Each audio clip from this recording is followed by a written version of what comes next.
Russian Defense Minister and longtime Putin ally Sergei Shoigu to be replaced. Here's a summary of the article. Russian President Vladimir Putin has proposed replacing his longtime ally Sergei Shoigu with civilian and former Deputy Prime Minister Andrei Belousov, who specializes in economics.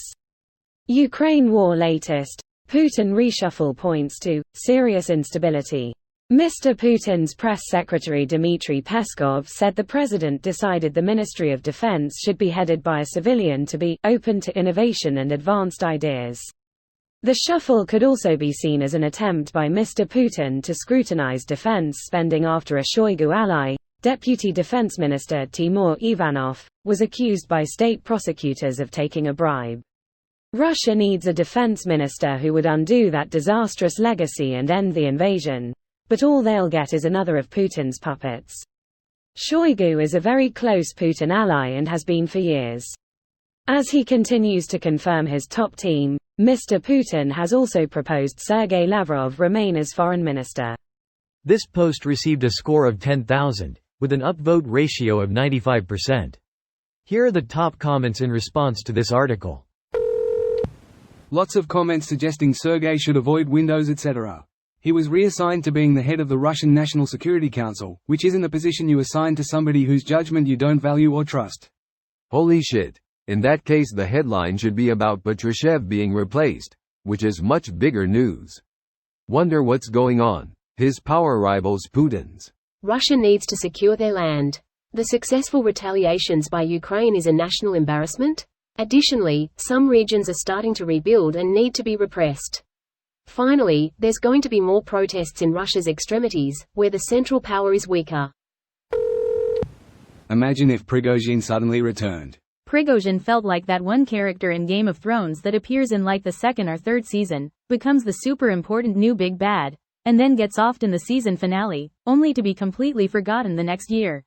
No one would believe he would be dumb enough to plot a coup, get really close to the capital and just give up. Terrible writing. The Wagner forces were never going to fight a civil war alone. Try to gather too much support before the attack, and you were inevitably discovered and countered. When he didn't get enough defections fast enough, he lost and had to cut a deal. Prigozhin was forced to take that gamble that he could, too. But Wagner wasn't meant to be a small group of loyalists. It was a 50,000-plus group of mercenaries.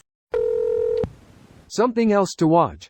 From the article, former MI6 intelligence officer, Christopher Steele, who ran the Russia desk between 2006 and 2009, told Sky News he takes Mr. Peskov's words with a pinch of salt.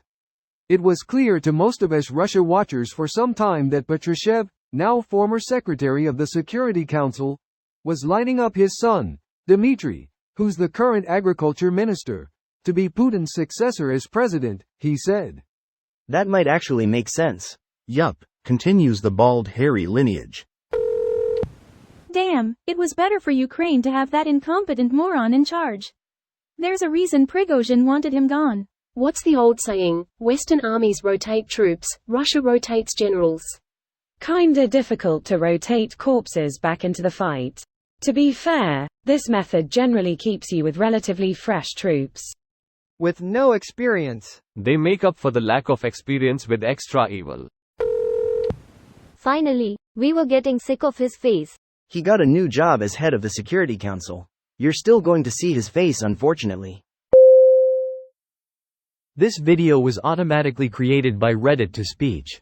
The article and comments in this video were selected from Reddit according to their upvotes, and any paraphrasing was performed by smmry.com, without any human intervention.